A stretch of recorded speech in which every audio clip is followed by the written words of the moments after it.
할렐루야. 네, 오늘 3월 세 번째 주일로 우리가 주 앞에 예배드리게 됩니다. 이 자리에 오신 모든 분들을 주님의 이름으로 환영하고 또 축복합니다. 하나님 우리를 사랑하셔서 귀하고 복된 예배의 자리로 우리를 인도해 주셨습니다. 이 예배를 통해서 우리의 마음속에 주님이 허락하시는 특별한 은혜가 충만히 채워지길 간절히 바랍니다. 특별히 이 사순절 기간을 지내고 있는데요, 이 사순절 기간 우리가 주 앞에 마음을 다해 나갈 때에 우리를 회복시키시는, 또한 참된 그 고난과 더 나아가서 놀라운 부활의 은혜 가운데 우리를 인도하실 그 하나님의 역사가 있음을 꼭 기억하시면서 아름다고 복된 시간들을 보낼 수 있기를 간절히 바랍니다. 우리 다같이 이와 같은 기대와 소망으로 가지고 우리 다같이 자리에서 일어나서 우리 찬양하며 주님 보좌 앞에 나가겠습니다.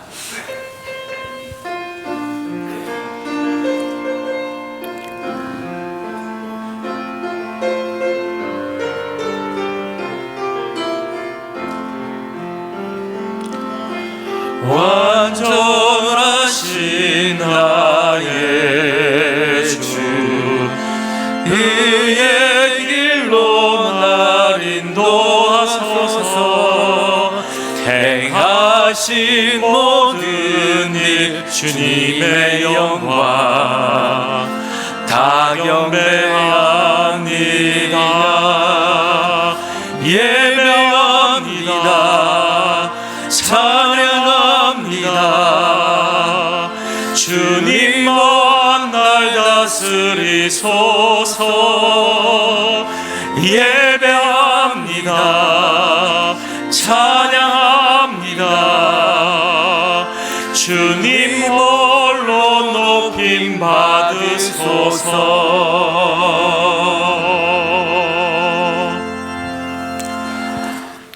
우리의 생명이시요 반석이시며 산성이 되시는 하나님 아버지, 지난 한 주간도 주님의 날개 아래 안전히 살아가다가 거룩한 주일을 맞이하여 예배의 자리로 나게 하시니 감사를 드립니다. 하나님만 바라보며 마음과 뜻과 정성을 다하는 예배가 되게 하여 주시옵소서. 정결한 마음으로 기도하게 하시고 중심을 다하여 찬양하게 하시며 온 마음을 다하여 말씀을 듣기를 원하오니 성삼위 하나님께서 친히 이 시간 강림하여 주셔서 우리의 모든 것 위에 임재하여 주시옵소서. 이 시간 모든 영광 온전히 주님께 맡겨 올려드리오며 거룩하신 우리 주 예수님의 이름으로 간절히 기원하옵나이다. 아멘.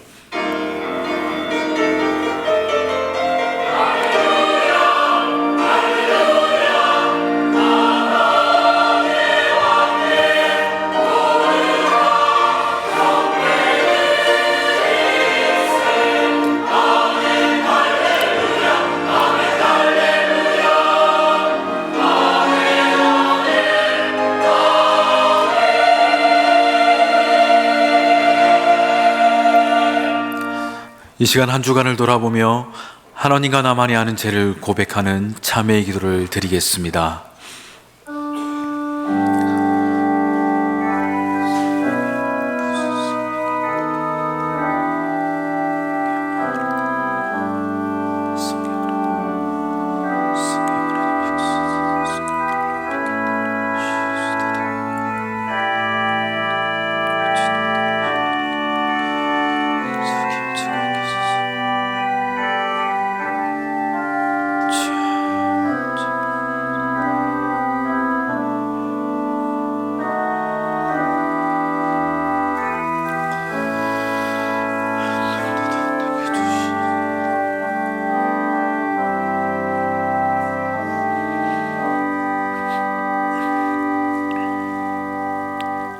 여호와는 긍휼이 많으시고 은혜로우시며 노하기를 더디하시고 인자하심이 풍부하시도다. 자주 경책하지 아니하시며 노를 영원히 품지 아니하시리로다. 아멘.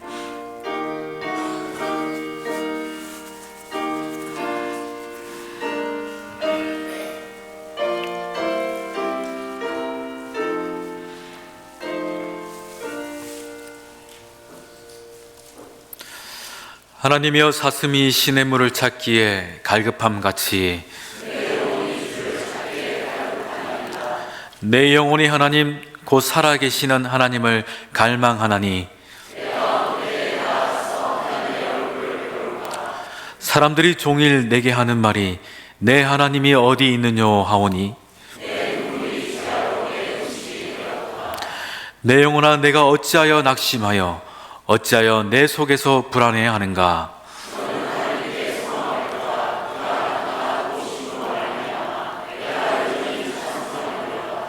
낮에는 여호와께서 그의 인자하심을 베푸시고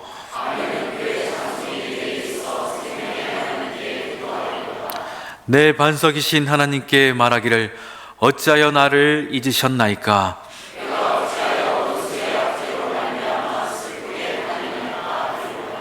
내 뼈를 찌르는 칼같이 내 대적이 나를 비방하여 늘 내게 말하기를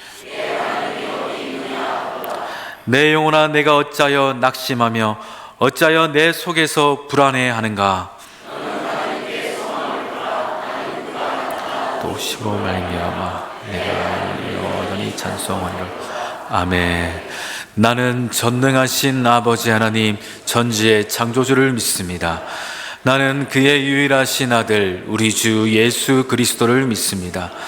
그는 성령으로 잉태되어 동정녀 마리아에게서 나시고 본디오 빌라도에게 고난을 받아 십자가에 못 박혀 죽으시고 장사된 지 사흘 만에 죽은 자 가운데서 다시 살아나셨으며 하늘에 오르시어 전능하신 아버지 하나님 우편에 앉아 계시다가 거기로부터 살아있는 자와 죽은 자를 심판하러 오십니다. 나는 성령을 믿으며 거룩한 공교회와 성도의 교제와 죄를 용서받는 것과 몸의 부활과 영생을 믿습니다. 아멘.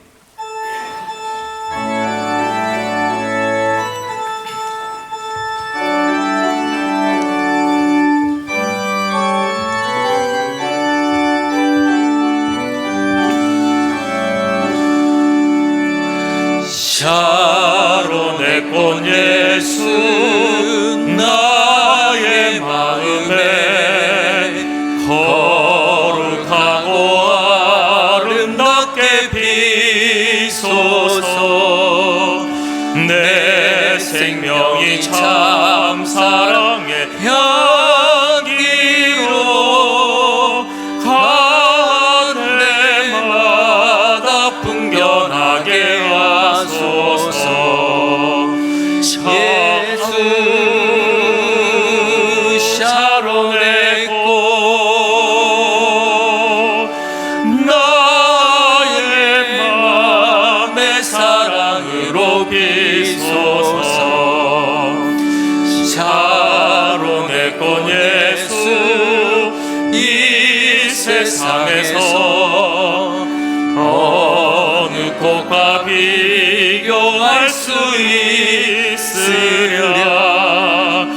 나의 삶의 한결같은 은혜와 사랑으로 가득하게 하소서. 예수 샤론의 꽃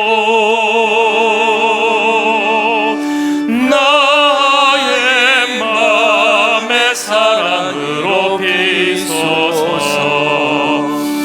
샤론의 꽃 예수 모든 질병을 한이 없는 능력으로 고치사 고통하며 근심하는 자에게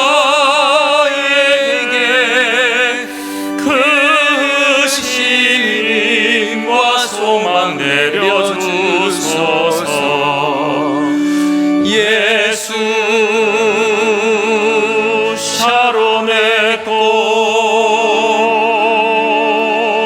나의 맘의 사랑으로 비소서. 샤론의 꽃 예수 비소서. 주의 영광이 땅 위에 가득해 저 주님 앞에 엎드려 경배하며 영광 돌릴 때까지 예수 샤론의 꽃 나의 맘의 사랑으로 피소서.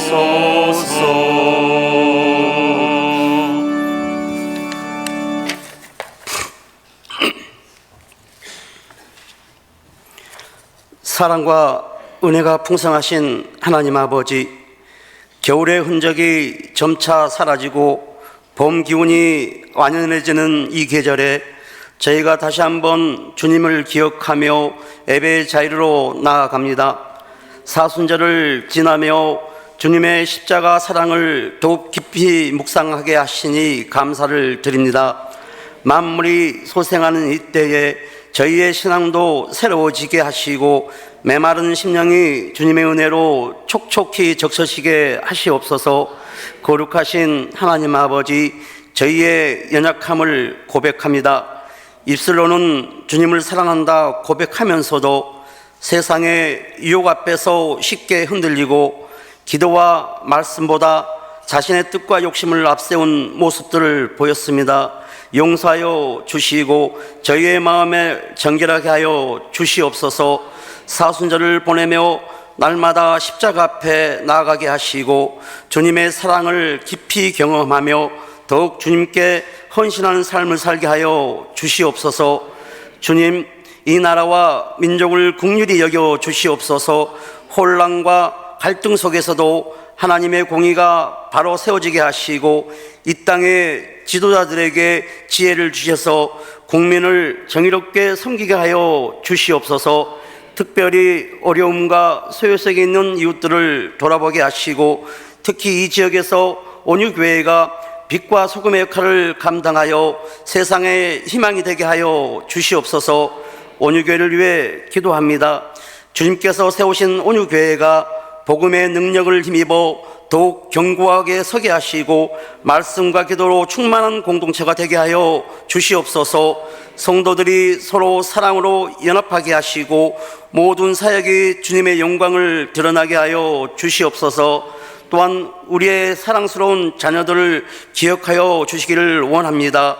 다음 세대의 믿음을 굳건히 세워지게 하시고 이날의 미래의 일꾼으로 삼아 주시옵소서. 주님, 지혜의 신앙이 더욱 깊어지기를 간구합니다. 믿음이 흔들린 자들에게는 굳건한 신뢰를, 삶의 어려움 가운데 있는 자들에게는 평안을 허락하여 주시옵소서. 세상의 염려와 걱정 속에서도 오직 하나님만을 온전히 바라보며 나아가게 하시고 날마다 주님의 말씀을 따라 행하는 삶을 살아가게 하시옵소서. 이 예배 가운데 성령의 충만한 임재를 간구합니다. 성령님께서 저의 마음을 새롭게 하시고 주님과 더욱 가까이 나아가도록 이끌어 주시옵소서. 이 예배를 통해 상한 심령이 회복되고 영혼 깊은 곳에서부터 주님의 사랑을 경험하게 하게 하여 주시옵소서. 이 시간 말씀을 선포하시는 김종훈 담임 목사님에게 성령의 기름 부심을 더하여 주시고 주님을 말씀을 온전히 전할 수 있도록 지혜와 능력을 허락하여 주시옵소서. 영육간의 강건함을 지켜주시고 사역의 모든 순간마다 주님의 도우심이 함께하여 주시옵소서. 특히 말씀을 전하실 때에 성령님이 강력히 임재하여 주셔서 그 말씀이 우리의 심령 가운데 역사하게 하여 주시옵소서. 예배를 위해 보이지 않는 곳에서 섬기는 모든 손길을 축복하여 주시고 사순절을 보내는 이 시간이 헛되지 않게 하시고 십자가의 은혜를 기억하며 더욱 주님을 사랑하는 삶을 살게 하여 주시옵소서. 이 시간 찬양으로 영광 돌리는 찬양대의 찬양을 기뻐 받아 주시고 그들의 수고와 헌신을 축복해 주시옵소서. 들어지는 찬양이 하나님께는 영광이요 저희들에게는 은혜의 기쁨이 넘치는 찬양이 되게 하시옵소서. 우리를 위하여 십자가에 달리신 예수 그리스도의 이름으로 간절히 기도드립니다. 아멘.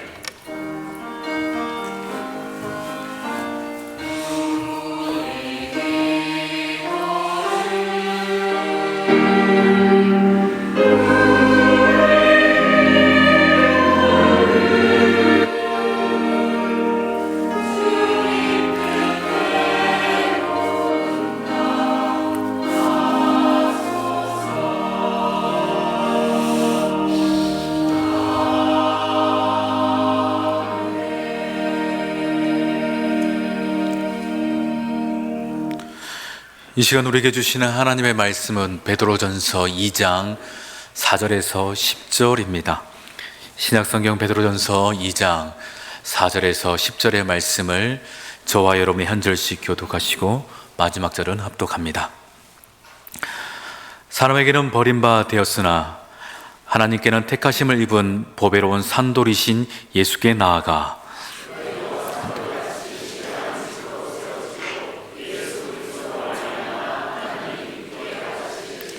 제사를 드릴 거룩한 제사장이 될지니라.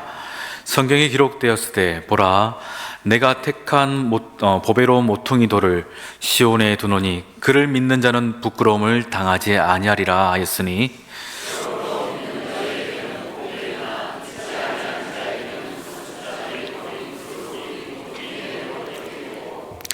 또한 부딪히는 돌과 걸려 넘어지게 하는 바위가 되었다 하였느니라. 그들이 말씀을 순종하지 아니하므로 넘어지나니 이는 그들을 이렇게 정하신 것이라. 거룩한 나라 그의 주된 백성이 너희를 어두운 데서 불러내어 그의 귀한 빛에 들어가게 하시니 아름다운 덕을 선포하게. 같이 읽습니다.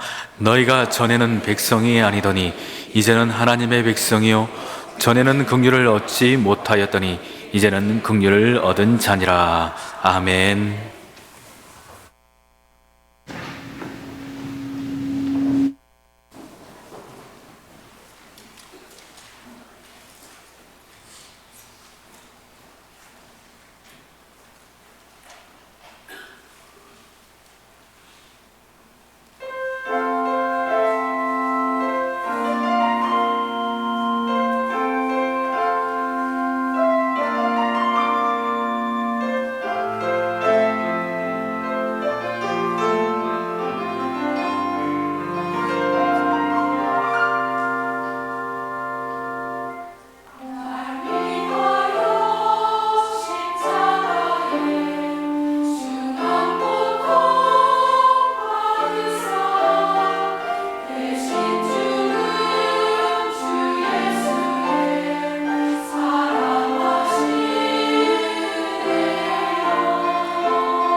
우리 하나님께 영광의 박수 올리겠습니다.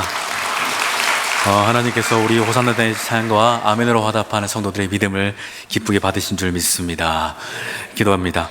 하나님, 이 시간 말씀을 듣고자 합니다. 성령께서 우리의 마음속에 찾아오시고 또한 각 심령에 필요한 그 음성을 들려주셔서 우리가 주어진 삶을 넉넉히 살아갈 수 있도록, 또 하나님의 백성답게 승리할 수 있도록 인도하여 주시옵소서. 감사드리며 거룩하신 우리 주 예수님의 이름으로 간절히 기도드리옵나이다. 아멘. 할렐루야. 우리 옆에 분을 보시며 서로 이렇게 인사하길 원합니다. 하나님은 당신 때문에 기뻐하십니다. 한 번 더요. 하나님은 당신 때문에 기뻐하십니다. 네, 조금 이제 많이 좋아졌네요. 처음에 이런 거 시키면 되게 민망해하고 어떻게, 사실 저도 부끄럽습니다, 시키면. 그런데 이것이 뭐 서로에게 화답 이전에 이렇게 하는 우리의 모습을 바라보신 하나님이 어떠실까 생각해 보면 참 흐뭇해하시지 않을까 생각을 합니다. 막 자녀들끼리 막 지그닥지그닥 싸우는 게 아니라 그래도 서로 챙겨주고 격려해주고 사랑해주는 그와 같은 모습을 부모나 혹은 할아버지 할머니가 바라본다면 참 흐뭇해할 거 아니겠습니까? 그렇죠? 그런 것처럼 하나님께서 우리를 이렇게 기뻐하신다는 것 기억하시면서 늘 서로 격려하실 수 있기를 간절히 바랍니다.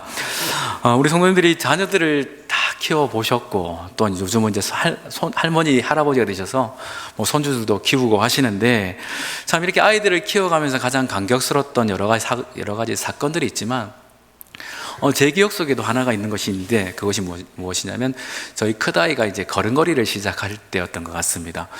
참 어찌 보면 너무나도 당연한 거죠. 사람이 걷는다라는 거는 참 당연한 건데, 근데 그게 참 기뻐요. 뭐 어떻게 하셨습니까? 와 하면서 막 그렇게 하기도 하고 막 그랬던 것 같습니다.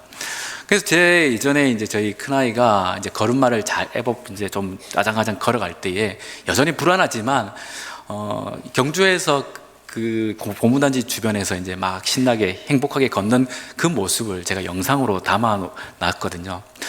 그 모습을 제가 잊어버리지 않고 싶어서, 그 행복한 마음 그리고 그 대견스러운 마음을 잊어버리고 싶지 않아서 그것을 폰에 담았던 일들이 있었습니다. 왜 그렇게 감동을 받을까요? 제 아이이기 때문입니다. 제 아이가 성장하기 때문에. 아마 우리가 이렇게 주님 안에서, 믿음 안에서 또한 말씀을 가지고 우리가 계속해서 거듭나고 성장해 가는 그 모습은 세상은 기뻐하지는 않습니다. 그러나 하나님은 기뻐하십니다. 또한 대견스러워 하실 것이고요, 흡족해 하실 것입니다. 우리의 커가는 그 모습, 그것은요 하나님께 큰 감동이 됩니다. 하나님은 마치 없던 것을 얻는 것처럼, 하나님은 없는 게 없으신 분이신데도 없던 것을 얻은 것처럼 그렇게 흐뭇해 하시는 것, 이것은 곧 우리가 자라갈 때, 우리가 성장할 때의 그 감격일 것입니다. 전혀 기도를 하지 못하던 자가 하나님께 나와서 아버지라고 하는 그 말, 마치 아이가 아빠, 엄마 말했던 그 첫 감동처럼 하나님은 큰 감동을 가지실 거라는 거예요.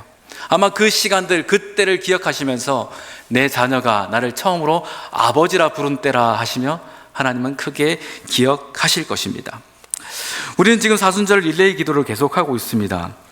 우리 중에는 제가 계속해서 강권하여서 이름이라도 적어라 해서 이름 적으시고 한 번이라도 참석하시는 분들이 계실 겁니다. 제가 종종 교회 늦은 시간에도 기도를 하려고 보다 보면은 직장을 마치고 바로 오신 분, 아주 늦은 시간에 또 기도하러 오시는 분들도 계시고요. 아마 다양한 모습으로서 교회를 오가시면서 이 내 귀퉁에 있는 자리를 채워가고 계실 것입니다. 이 중에는 아마 처음 하시는 분도 계실 거예요. 근데 아마 저와 같은 사람이 오랫동안 했던 자들보다도 아마 처음 이 문을 어색한 마음으로 열고 들어와서 어떻게 기도할지도 모르고 무엇 해야 될지도 모르지만은 일단 하라고 하니까 앉기는 앉아서 등을 켜고 앉아서 기도를 시작하시는 그 모습, 아마 그 모습이 하나님 보시기에는 무척이나 감동적이고 감격적이지 않을까라는 생각을 합니다. 왜 그렇죠? 성장하기 때문이라는 겁니다. 우리가 이렇게 주님 안에서 자라가는 모습들, 우리가 이렇게 주님 안에서 더욱더 성숙해져가는 그 모습은 하나님께 크나큰 감동이 되어지고 우리에게는 크나큰 은혜로서 기쁨으로서 다가온다는 겁니다. 우리의 삶은 그리스도 안에서 젖먹이었던 자였으나 이제는 점점 성장해 가 걸음마도 뛰고요, 계속해서 뛰어다닐 정도로 장성해져가는 영적인 장년의 과정 가운데 지나고 있습니다.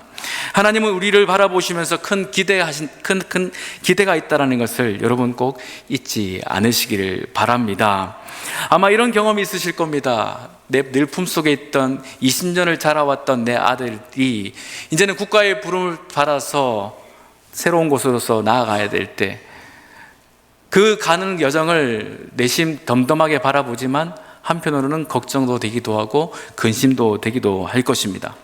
그러나 첫 휴가 때 새까만 얼굴, 떡 벌어진 어깨로 당당한 모습으로 우리 앞에 나타났을 때 많은 부모님들은 이렇게 이야기하실 겁니다. 도리어 건강한 모습으로 와줘서 고맙다라고 도리어 말씀을 하실 거예요.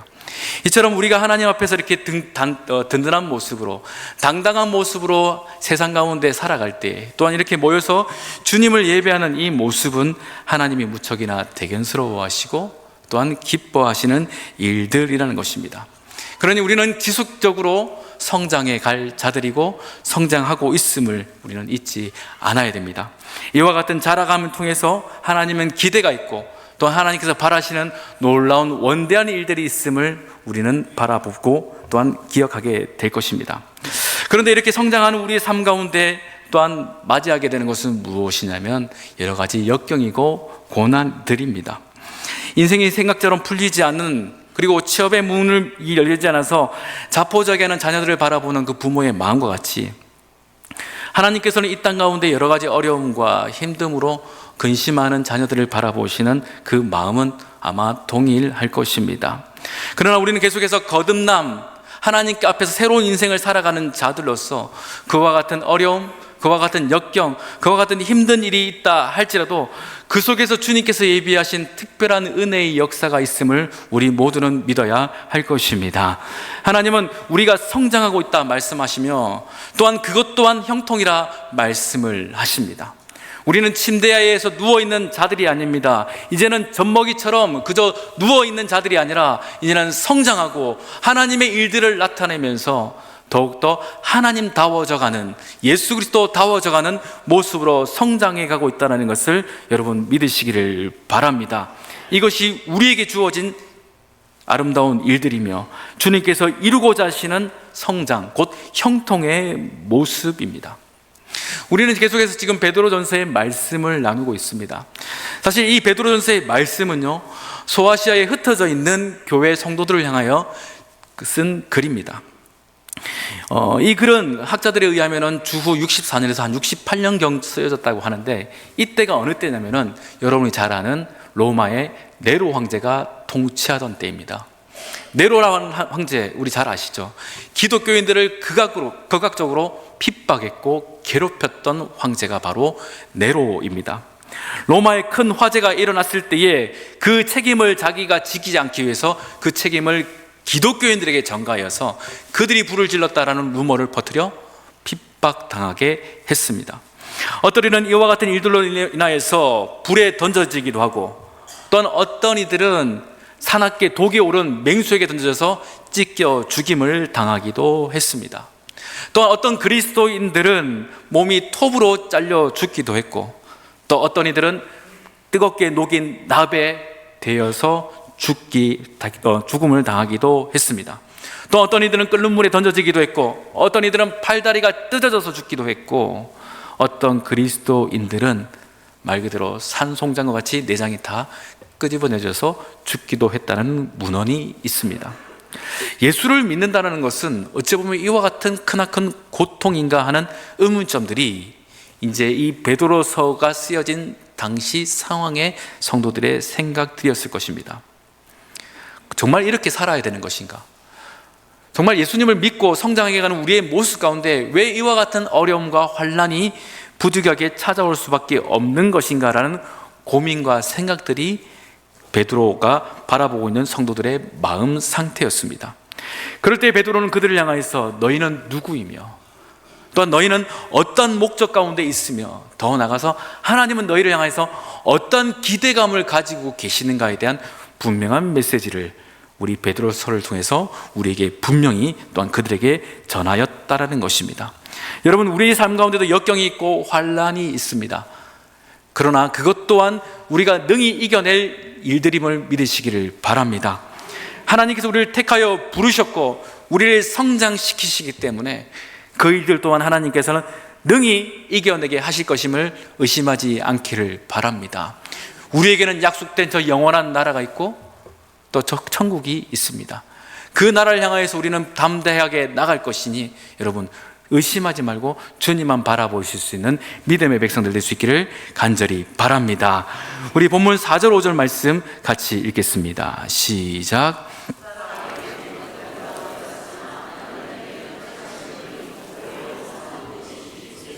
나가 너희도 산돌과 같이 일어난 집으로 세워지고 제사를 드릴 거룩한 제사장이 될지니라. 아멘. 하나님께서 그들을 향하여 말씀하시는 것은 택하심이라는 거예요. 여기서 택하심이라는 헬라어는 에클레톤이라는 단어인데, 이것은 교회라고 표현하는 에클레시아에서 파생된 단어입니다. 이것은 곧 어떤 목적과 의미를 그리고 역할을 수행하기 위해서 모였다라는 그 의미를 가지고 있죠. 곧 예수 그리스도를 하나님께서 에클레톤, 곧 택하셨다는 것은 어떤 분명한 목적과 의도가 있다라는 것입니다. 예수님은 곧 하나님 나라와 그의 영광을 위해서 택함을 받으셨고 또한 하나님의 나라와 교회의 중심이 되셨습니다. 그래서 우리는 예수님을 교회의 머리라고 고백하는 것도 이 때문입니다. 특별히 윤석열 볼 표현이 있습니다. 예수님을요, 산돌 이렇게 표현되어 있습니다. 이걸 영어로 표현하면은 리빙 스톤입니다. 즉 살아있는 돌이라는 거예요. 근데 여러분, 돌이 살아있습니까? 돌은 미생물이기 때문에 살아있다라는 말 자체가 어울리지 않습니다. 맞지가 않다라는 거예요. 그런데 성경은 예수를 산 돌이다라고 이야기를 하고 있습니다. 무척이나 이해될 수 없는 모순적인 표현입니다. 앞서 말씀드렸던 것처럼 베드로 전서를 읽어가는 성도들의 삶은 여러 가지 고난과 역경, 또한 한치 앞을 내다볼 수 없는 생명의 위협 가운데 있던 상황이었습니다. 그래서 자기 자신들을 스스로 생각할 때 나는 길에 던져진 혹은 발에 채이는 돌과 같은 인생인가 하면서 낙심해 있던 상황이었습니다. 그리고 그들을 향해서 어떤 위로의 말씀, 어떤 주님의 말들을 전한다 하여도 그들은 그것을 위로로 받아들이지 못했습니다. 그 말이 맞으나 그것은 저 하늘에 있는 뜬구름 잡는 소리와 다르지 않다라고 그들은 생각했습니다. 왜냐하면 그들이 겪고 있는 현실은 너무나도 냉혹했기 때문입니다. 아무리 좋은 말씀이라 해도 지금 내가 겪고 있는 이 고통, 그것을 헤아리기에는, 그것을 이해하기에는 너무나도 비현실적이라서 그 말씀은 다 모순이 아닌가라고 도리어 반문했던 것이 베드로전서를 읽던 성도들의 모습이었습니다. 그러나 베드로는 예수님을 향하여서 선포하기를 그는 산돌, 곧 버려진 돌, 사람들이 보기에는 돌과 같으나 그는 죽어있는 돌, 생명이 없는 돌이 아니라 살아있는 돌이다라고 선포하고 있습니다. 여러분, 하나님은 그 모순을 참되게 하실 수 있는 분이심을 믿으시기를 바랍니다. 당시에 많은 사람들이 예수님은 부활했다는 그 말은 말이 안 돼, 그건 모순적이야 라고 이야기를 했습니다. 그러나 그것은 참이 되었습니다. 왜 그렇죠? 하나님께서 그렇게 하셨기 때문입니다. 우리의 삶 가운데도 모순이 많습니다. 내가 믿는 것, 내가 바라보는 것, 어찌 보면 그 모든 것들이 모순일 것입니다. 그러나 그것이 예수 그리스도 안에서 곧 하나님의 말씀 안에서는 참이됨을 믿으시기를 바랍니다. 돌은 살아있는 존재가 아닙니다. 그러나 하나님께서 살아있는 존재다 말씀하시는 그 순간 그 돌은 살아있는 생명을 품은 돌이 된다라는 것입니다. 돌이 살아있다, 너무 비현실적인 이야기죠. 그러나 주님께서는 이 살아있는 돌을 통해서 하나님의 나라의 주춧돌이 되게 하시고 생명을 이어갈 수 있는 하나님의 놀라운 능력의 일들로서 시작점을 삼으셨다라는 것입니다. 그래서 5절에서 말하기를 산돌이신 예수께 나아가 너희도 산돌과 같이 되라고 권면하고 있는 것입니다. 우리는 길에 채이는 돌이 아니며 벌어진 돌도 아닙니다. 그래요. 누가 보기에는 우리가 돌과 같습니다. 저게 무슨 생명이 있을까? 저게 무엇을 할 수 있을까? 무슨 가치가 있을까라고 말한다 할지라도 하나님은 그 돌들에게 생명을 부여하셔서 그 돌들이 주님을 찬양하게 할 것이고 그 돌들로 인하여서 교회를 세우며 하나님 나라가 무엇인가를 나타내게 하실 것입니다. 저와 여러분이 돌과 같습니까? 괜찮습니다. 왜냐하면 하나님은 우리를 살아있는 자들로서 일으키시기 때문입니다. 이것이 하나님의 권능, 우리가 믿는 하나님의 권능의 역사라는 겁니다. 우리는 거듭난 존재들입니다. 곧 우리는 예수 그리스도 안에서 죽은 자들이고 또한 예수 그리스도 안에서 다시금 살아나는 자들입니다. 그렇기 때문에 우리는 거듭났기에 우리는 계속해서 성장하는 자들이라고 말씀을 드렸습니다. 이 성장 가운데는 분명히 어려움이 있고 위기가 있고 고통이 있습니다. 그러나 그 속에서 하나님께서 예비하신 더 큰 은혜의 일들이 있다는 것, 놀라운 하나님 나라의 역사가 있다는 것을 우리는 바라볼 수 있어야 합니다. 그래서 우리를 향하여 말하는 것이 무엇입니까? 너희들은 신령한 집이 될 것이다, 곧 예배의 처소가 될 것이다 라고 분명히 선언하고 있는 겁니다. 바울 사도도 이렇게 이야기합니다. 우리가 환난 중에 즐거워하나니 이는 환난은 인내를, 인내는 연단을, 연단은 소망을 이루는 줄 우리가 알미라 라고 이야기하고 있습니다. 여러분, 우리가 지금 시간 환난 가운데 있습니까? 그래도 우리가 즐거워할 수 있는 것은 우리에게는 정해진 내용이 있기 때문입니다. 하나님께서 예배해 놓으신 결과가 있기 때문입니다. 그 결과는 곧 소망의 일들이라는 것이죠. 여러분, 하나님께서 정하여 놓으신 그 일들, 그 소망의 일들을 바라볼 수 있는 영적인 눈이 있기를 축원합니다.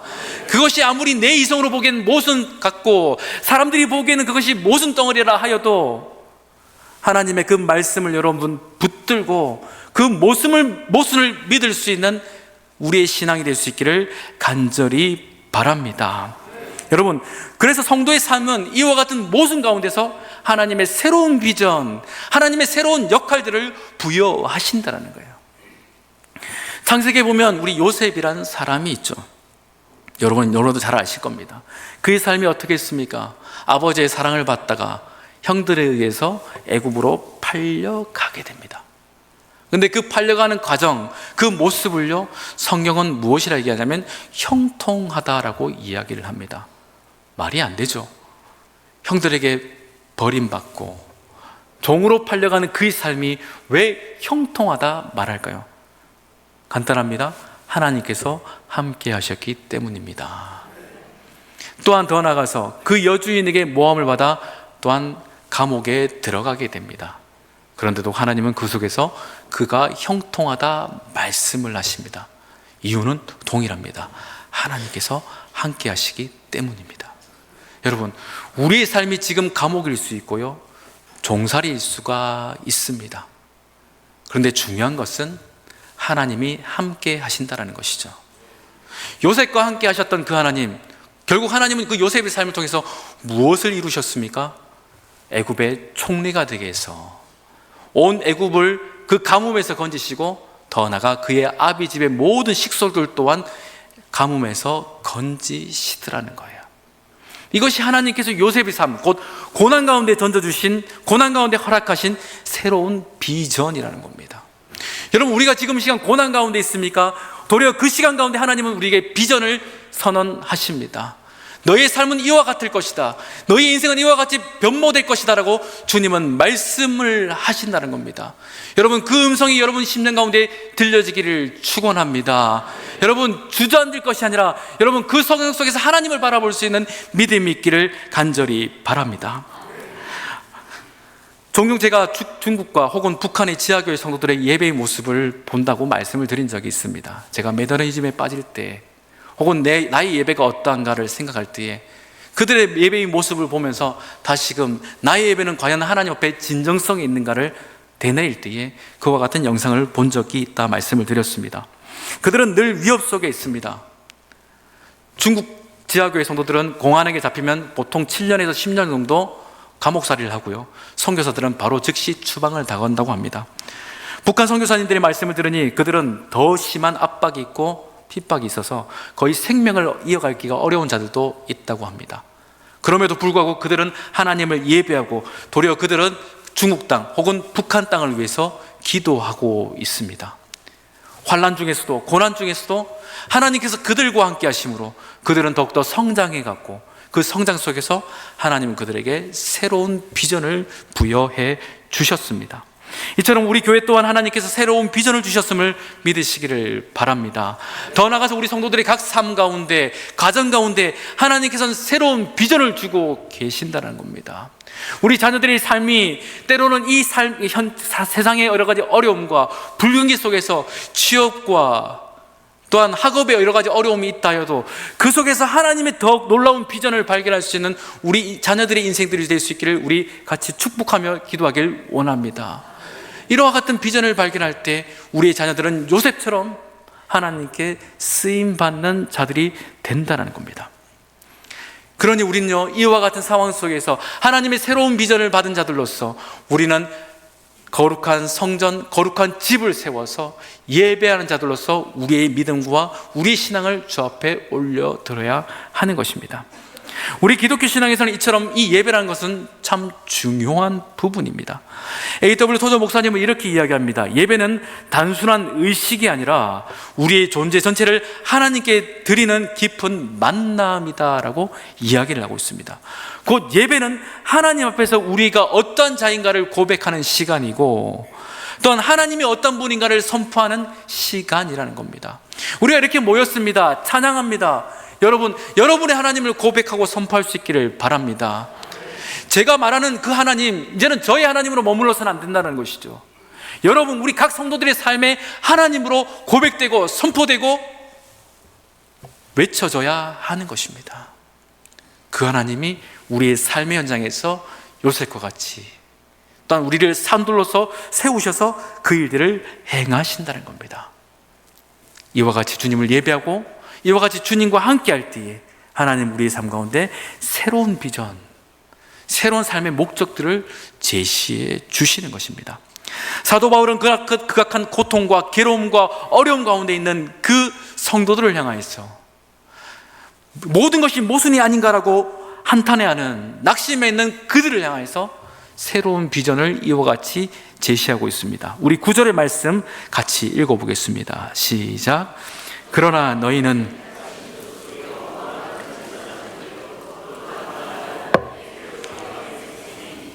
그가 여서 불러내어 그의 기이한 빛에 들어가게 하신 이의 아름다운 덕을 하여 하심이라. 아멘. 여기서 선포하다라는 것은 발표하다 혹은 감춰졌던 어떤 사실을 드러내다라는 의미를 가지고 있습니다. 사람들이 보기에는 우리는 돌과 같고 의미 없고 가능성이 없는 존재들이지만 영적인 눈으로 바라볼 때에 그 성도들은 택하신 족속이요 왕 같은 제사장이요 거룩한 나라라는 것입니다. 사람들의 관점과 완전히 다릅니다. 이것은 하나님의 관점이고 하나님의 시선이며 그 성장의 과정 가운데서 하나님께서 이루실 새로운 비전이라는 것입니다. 여러분, 이와 같은 비전이 우리의 삶 가운데 꽃피울 수 있기를 축원합니다. 세상 사람들이 바라보는 그와 같은 관점으로 우리를 평가하지 말길 바랍니다. 나 자신을 그렇게 낮출 필요가 없다라는 겁니다. 여러분, 하나님이 우리를 어떻게 보시는가, 하나님께서 우리를 어떻게 이끌어 가시는가에 대한 그런 영적인 눈으로서 우리의 삶을 기대하시고 더 나아가서 우리 옆에 성도들과 자녀들을 그렇게 바라볼 수 있는 믿음이 있기를 간절히 바랍니다. 우리는 택함을 받은 자들입니다. 또한 더 나아가서 세상과 하나님을 사이에 믿음으로 중보할, 복음을 전할 하나님의 종들입니다. 우리는 살아있는 돌, 모순적이나 하나님의 큰 일들을 행할 하나님의 자녀들이라는 것이죠. 무엇보다 하나님은 우리를 그 빛 가운데 이르게 하셔서 어둠이 없도록 어둠 가운데 있는 이 세상을 밝히는 인생들로서 우리를 살게 하십니다. 여러분, 어둠이 무엇인 줄 아십니까? 빛이 없음, 곧 빛의 부재입니다. 이 세상은 어둠입니다. 왜 그렇죠? 하나님이 계시지 않기 때문에. 그러나 우리의 마음은 밝은 광명이 있습니다. 하나님이 계시기 때문입니다. 이 존전이 밝은 것은 이 조명이 있어서가 아니라 하나님이 계시기 때문입니다. 우리의 심령이 밝고 빛날 수 있는 것은 하나님께서 우리의 심령 가운데 들어와 계시기 때문입니다. 어둠이 될 수가 없다는 의미죠. 이것이 하나님께서 우리 가운데 찾아오셔서 던져주신, 말씀하신, 선포하신 새로운 비전입니다. 우리는 더 이상 어둠 가운데 있을 수가 없고 더 이상 낙심 가운데 빠져들 수가 없으며 그 어떤 것도 우리의 생각과 우리의 판단과 우리의 고백들을 흐릿하게 할 수 없음을 믿어 확신하실 수 있기를 간절히 바랍니다. 여러분, 에델바이스라는 꽃을 아실 것입니다. 이거 사운드 오브 뮤직 그 영화에 삽입된 곡목이라서 아마 더 유명할 겁니다. 이 꽃은 해발 1500에서 3000m, 곧 우리 백두산 정도 높이 되는 곳에서 살아가는 꽃으로서 극심한 추위와 또한 눈, 여러 가지 척박한 환경 속에서 꽃을 피워내는 것으로서 유명합니다. 그래서 그 꽃말은 고귀한 흰빛을 가지고 있죠. 많은 사람들이 이 에델바이스를 보면서 어려움, 환난, 역경 속에서 소망을 품습니다. 작은 꽃 하나가 그 어려움을 견뎌내고 꽃을 피워내든, 나의 삶이 비록 세찬 바람이 있고 여러 가지 척박한 환경 속에 있다 할지라도 이 작은 꽃과 같이 내 인생 또한 꽃을 피우리라라는 소망을 사람들은 이 꽃을 보면서 가지게 됩니다. 하나님은 우리를 이와 같이, 이 에델바이스 꽃과 같이 우리를 피우심을 믿으시기를 바랍니다. 우리 환경이 어쩔 때는 극심한 추위가 있고 세찬 바람이 있어서 과연 꽃이 자랄까, 저곳에 꽃이 있을까라는 의심이 들 때에 우리가 하나님의 선하신 뜻을 따라서 꽃을 피워낼 때에 우리의 삶을 보고 누군가는 하나님의 은혜를, 또한 참된 소망을 발견하게 되어질 것입니다. 이것이 지금 고난 가운데 있는 성장해가는 자들에게 허락하신 새로운 비전입니다. 여러분, 세상에 많은 사람들이 우리를 바라보고 있습니다. 계속해서 세상이 살기 어렵다 할 때에 우리 각 성도들을 바라보고 있습니다. 바라기는 우리 모두가 에델바이스 꽃이 되길 축원합니다. 하나님이 무엇인가, 하나님이 어떤 분인가, 더 나아가서 우리가 어떤 삶을 살아가는 것이 마땅한가, 나를 보라 나를 보라 하면서 에델바이스 꽃과 같이 이 세상 가운데 하나님의 복음을, 하나님의 사랑을 증언하는 인생, 그 인생들이 되길 간절히 바랍니다. 이것이 오늘 말씀 앞에 선 우리에게 주어진 새로운 비전, 곧 거듭나서 성장하여 살아가는 우리에게 주어진 하나님께서 주신 새로운 비전입니다. 이와 같은 비전으로서 주어진 삶 가운데 하나님의 은혜를 나타낼 수 있는 귀하고 복된 믿음의 종들 될 수 있기를 주의 이름으로 축원합니다. 기도하겠습니다. 사랑 은혜가 풍성하신 좋으신 하나님, 우리가 주 안에서 기쁨 가운데 살아가다가도 때로는 여러 가지 역경과 환난을 만날 때가 있습니다. 마치 죽은 자처럼 쓸모없는 의미 없는 돌들과 같이 던져진 인생이라 여겨지고, 또한 누군가가 우리를 향하여 그렇게 말한다 할지라도 하나님, 우리가 그것에 속아 넘어가지 않게 하여 주시옵소서. 우리는 택하신 족속이요 왕같은 제사장이요 거룩한 나라요 그의 소유된 백성이라 주님 말씀하시니, 주여 이 말씀을 붙들고 살아가는 우리가 되게 하여 주시고, 척박한 환경 속에서도 꽃을 피워내는 그 모습이 우리 모든 믿음의 성도들의 모습이 되어지도록 주장하여 주시옵소서. 이와 같은 삶으로 주 앞에 영광을 돌리는 우리 모두가 되기를 간절히 원하오며 거룩하신 우리 주 예수님의 이름으로 간절히 기도드리옵나이다. 아멘.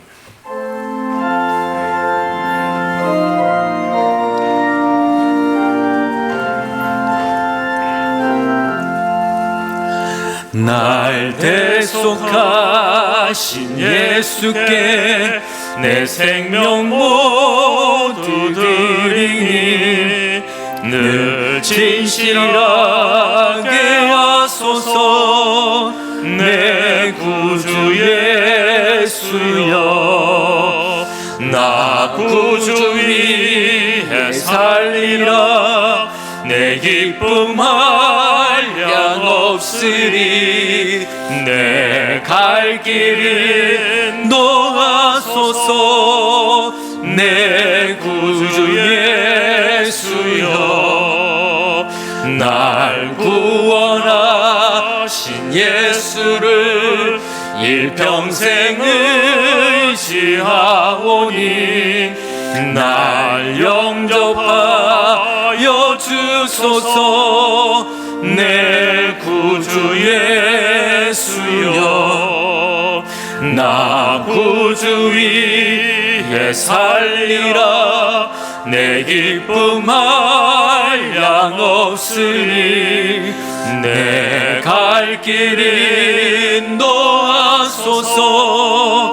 내 구주 예수여, 주 십자가에 달리사 날 자유하게 했으니 내 몸과 마음을 주 위에 다스게 하소서. 나 구주 위에 살리라. 내 기쁨 한량 없으니 내 갈 길 인도하소서. 내 구주 예수여.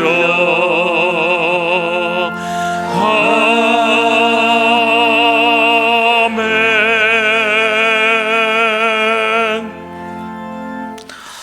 사랑과 은혜가 풍성하신 좋으신 하나님, 저희들을 사랑하사 귀하고 복된 예배의 첫으로 인도하여 주시니 감사를 드립니다. 이 시간 주 앞에 올려드린 저희들의 찬송과 믿음의 고백, 기쁘게 음행하여 주실 줄을 믿습니다. 또한 저에게 베풀어 주신 것에 감사하여서 또한 다시금 주님의 것을 올려드립니다. 11조로 감사의 예물로 주의 헌금으로 다양한 예물로 드리오니 주님 이 예물을 기쁘게 받아 주시옵소서. 마음의 뜻은 있고 소망은 있지만 하나님 드리지 못하는 연약한 손길들이 있어오니 주님 그들도 기억하사 복의 복을 더하여 주시고 주님께 드리고 또한 많은 이들을 사랑하고 섬기기에도 남음이 있는 넉넉한 인생들이 될 수 있도록 역사하여 주시옵소서. 또한 나홀로 우리의 삶과 시간을 드리며 또한 보이지 않는 곳곳에서 헌신하는 모든 믿음의 종들의 수고 또한 주님 함께 흠행하여 주셔서 이 모든 것이 주 앞에 합당한 예물이 되어질 수 있도록 역사하여 주시옵소서. 부득이한 사정으로 함께 예배드리지 못하는 우리 믿음의 종들이 있습니다. 하나님 그들의 삶 또한 그들의 믿음의 고백 또한 함께 받아주셔서 주님께서 우리에게 허락하신 은혜가 그들에게도 동일하게 허락될 수 있도록 역사하여 주시옵소서. 감사드리며 거룩하신 우리 주 예수님의 이름으로 간절히 기도드리옵나이다. 아멘. 자리에 앉으시겠습니다. 우리 장례를 마치시고 우리 예배에 참석하신 분이 계십니다. 우리 송명희 집사님, 우리 김은미 집사님, 우리 송미 집사님 장인어른 소천하시고 장례 후에 우리 계시게 되는데 제가 한번 같이 기도하도록 그렇게 하겠습니다. 사랑과 은혜가 풍성하신 좋으신 하나님, 사랑하는 아버지를, 할아버지를 주님 품으로 먼저 떠나 보내고 큰 슬픔 가운데 장례를 마친 우리 유가족들을 이 시간 주님 위로하여 주시옵소서. 사람은 그들의 마음을 위로할 수 없으나 우리 주님께서는 그들의 마음을 어루만져 주시고 천국의 소망으로 다시금 일어서게 하실 줄을 믿사오니 이와 같은 은혜의 복음이 또한 이와 같은 위로의 손길들이 우리 유가족들에게 허락될 수 있도록 역사하여 주시옵소서.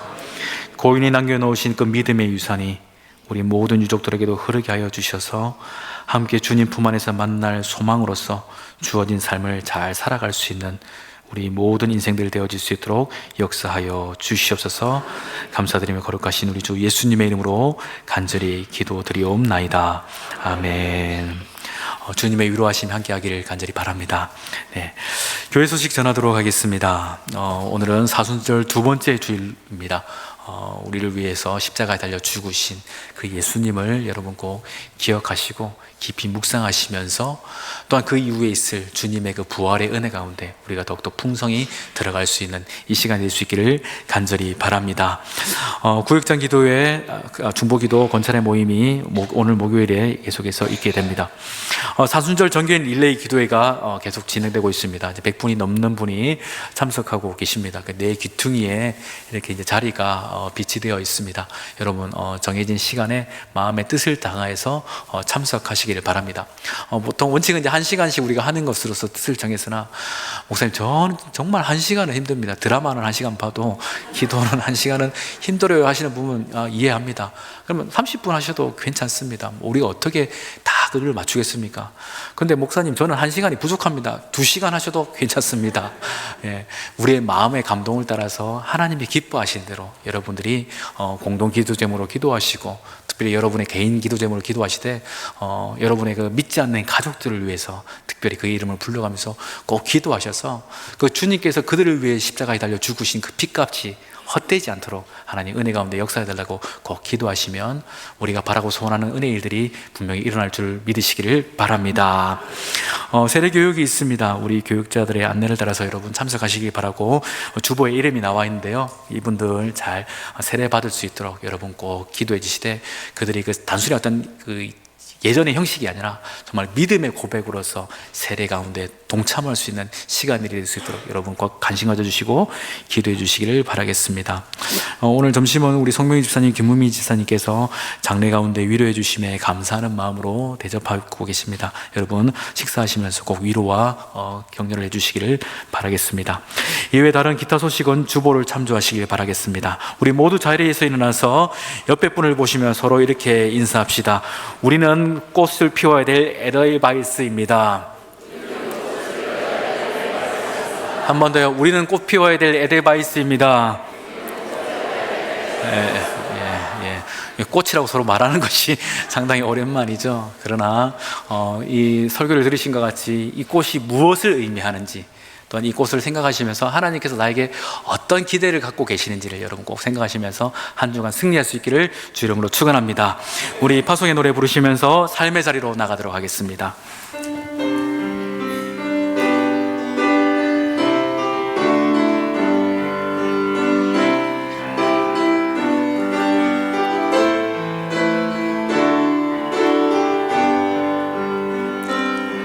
주위를 둘러보면 아무도 없는 듯 믿음의 눈을 들며 보이는 분 계시네. 지금도 내 안에서 역사하고 계시는 사망과 어둠의 권세 물리치신 예수님, 주를 찬양, 손을 들고 찬양. 전쟁은 나에게 속한 것 아니니 주를 찬양, 손을 들고 찬양. 전쟁은 하나님께 속한 것이니. 하나님, 이 자리의 모든 예배자들이 다시금 삶의 현장으로 돌아갑니다. 또한 만나게 될 여러 가지 세찬 바람이 있고 풍파가 있으며 역경이 있습니다. 그러나 하나님, 우리가 주님의 뜻을 따라서 마침내 꽃 피우게 하여 주시고 우리를 통하여 일하실 하나님의 놀라운 영광의 일들이 무엇 하나 빠짐없이 다 이루어질 수 있는 복된 성도의 삶이 되어지도록 주장하여 주시옵소서. 지금은 우리 주 예수 그리스도의 크신 은혜와 아버지 하나님의 놀라우신 사랑과 성령 하나님의 위로 교통 충만케 하시는 역사가 주신 말씀과 같이 거듭난 성도의 삶을 살아가다가 만나게 되지는 여러 가지 역경과 시련 속에서도 우리의 정체성을 잃어버리지 않고 새롭게 허락하신 비전을 잘 간직하여 승리하기를 소망하는 이 자리에 있는 모든 예배자들 머리 위에, 또한 각자에 흩어져 있는 우리 울산원육의 모든 심령들 위에 이제로부터 영원토록 함께 하시기를 간절히 축원하옵나이다. 아멘.